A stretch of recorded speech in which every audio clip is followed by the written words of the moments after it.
আসসালামু আলাইকুম ওয়া রাহমাতুল্লাহ। দেখতে দেখতে শাবান মাসের আজকে 6 তারিখ, রোজ সোমবার।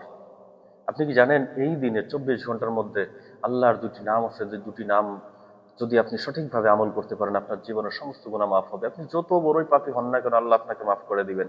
আপনার অভাব অনটন দূর হবে, আপনার উপর গায়েবের রিজিক আল্লাহ রাব্বুল আলামিন দান করবেন, বৃষ্টির ন্যায় আপনার উপর আল্লাহর রহমত নাজিল হবে। আসুন আমরা এই কথাগুলো জানি এবং আমাদেরকে আমল করতে হবে। আল্লাহ তাআলা রব্বুল আলামিন আমাদেরকে প্রত্যেকটা কথার উপর বিশ্বাস রেখে আমল করার তৌফিক দান করুক এবং আমাদেরকে আমলের সঠিক ফায়দা আল্লাহ রব্বুল আলামিন দান করুক। প্রিয় ভাই ও বোনেরা, দেখতে দেখতে শবে বরাত আমাদের একেবারে নিকটবর্তী। আগামী ফেব্রুয়ারির 3 তারিখ মঙ্গলবার দিবাগত রজনীতে শবে বরাতের রাত।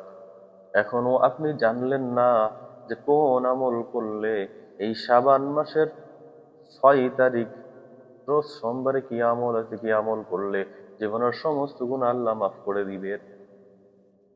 আমাদের জীবনে তো পাপের কোনো হিসাব নেই। চোখের দ্বারা গুনাহ করেছি, নাজায়েজ হারাম জিনিস দেখেছি, চোখের দ্বারা দেখতে দেখতে চোখ তো গুনায় পরিপূর্ণ হয়ে গেছে। কানের দ্বারা বেফাহিশা কথাবার্তা শুনেছি, গান বাজনা শুনেছি, শুনতে শুনতে আমার কান একেবারেই গুনায় জর্জরিত হয়ে গেছে। এই জবান দ্বারা বাজে কথা বলতে বলতে জবান তো পাপে জর্জরিত হয়ে গেছে। এই হাতের দ্বারা বাজে কাজ করতে করতে হাত তো একেবারেই পাপে জর্জরিত হয়ে গেছে। আমার এই পা দ্বারা বাজে জায়গায় হেঁটে যে বাজে কাজ করতে করতে পা তো পাপে জর্জরিত হয়ে গেছে। আমার আপনার জন্য আল্লাহ তাআলা রব্বুল আলামিন তার হাবিবের মাধ্যমে কিছু দোয়া দিয়েছেন, কিছু ওজিফা দিয়েছেন। যেই ওজিফাগুলো সঠিক সময়ে সঠিক নিয়ম মেনে আদায় করলে আল্লাহ জীবনের সমস্ত গুনাহ মাফ করে দিবেন। আপনি অভাবে আছেন, আপনার অভাব দূর হয়ে যাবে। আপনি বিপদগ্রস্ত আছেন, বিপদ আল্লাহ উদ্ধার করবে। আপনি ঋণগ্রস্ত হয়ে গেছেন, আল্লাহ আপনাকে ঋণ পরিশোধ করার তৌফিক দান করবে। আসুন আমরা সেই আমলের দিকে চলে যাই। তো বন্ধুরা, আমল করার আগে পূর্ব শর্ত পবিত্রতা অর্জন করা। এই মুহূর্তে আমার সঙ্গেও আপনারা ওই দোয়াগুলো আমার সাথে সাথে পড়তেও পারেন, অজু ছাড়াও পড়তে পারবেন, কোনো সমস্যা নেই। কিন্তু যখন আপনি মূলত এই আমলের জন্য বসবেন তখন আপনি অবশ্যই পূর্ব শর্ত অজু করে নিবেন। এখন আমার সঙ্গে আপনি পাঠ করবেন, অজু ছাড়া পাঠ করে আপনি শিখে নিতে পারেন। কিন্তু গুনাহ মাফের আশায় যখন বসবেন, আমল শুরু করবেন, অবশ্যই অবশ্যই আপনার অজু থাকতে হবে।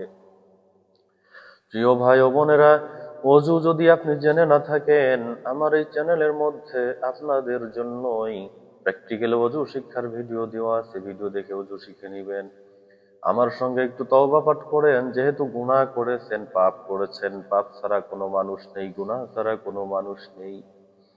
আসুন আমরা আল্লাহর দরবারে ইস্তেগফার করি। আস্তাগফিরুল্লাহাল্লাযী লা ইলাহা ইল্লা হুয়াল হাইয়ুল কাইয়্যুম ওয়া আতুবু ইলাইহি লা হাওলা ওয়ালা কুওয়াতা ইল্লা বিল্লাহিল আলিয়্যিল আযীম। এরপরে আমাদেরকে পাঠ করতে হবে দুরূদ শরীফ।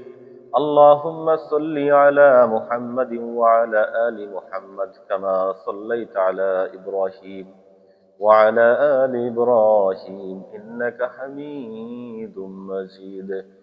اللهم بارك على محمد وعلى آل محمد كما باركت على إبراهيم وعلى آل إبراهيم إنك حميد مجيد। এই দুরূদ শরীফটি কমসে কম 11 বার পাঠ করতে হবে।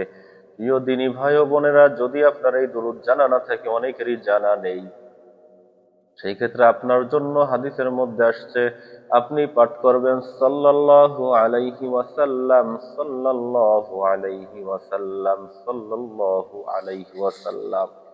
এই দুরূদ শরীফটি 11 বার পাঠ করার পর আপনি আল্লাহ রাব্বুল আলামিনের সেই কাঙ্ক্ষিত নামটি পাঠ করবেন, ইয়া যুল জালালি ওয়াল ইকরাম, ইয়া যুল জালালি ওয়াল ইকরাম, ইয়া যুল জালালি ওয়াল ইকরাম। এই আল্লাহর নামটি 41 বার পাঠ করবেন।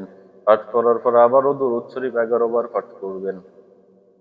দরুদ ইব্রাহিমী যদি পড়তে পারেন ভালো হবে, না পারলে আপনি শুধু সাল্লাল্লাহু আলাইহি ওয়াসাল্লাম 11 বার পাঠ করবেন। আল্লাহ রাব্বুল আলামিন আপনার এই আমলের দ্বারা জীবনের সমস্ত গুনাহ মাফ করে দিবেন। আপনার উপর আল্লাহর রহমতের রিজিক, বরকতের রিজিক নাজিল হবে। অভাব অনটন দূর হয়ে যাবে, অসুস্থ থাকলে সুস্থ হবেন, ঋণগ্রস্ত থাকলে ঋণ পরিশোধ হবে, আল্লাহর বিভিন্ন ধরনের রহমত বরকত আপনার উপরে নাজিল হবে। প্রিয় ভাই ও বোনেরা, আমার এই ভিডিওটি আপনাদের কাছে কেমন লাগলো অবশ্যই জানাবেন।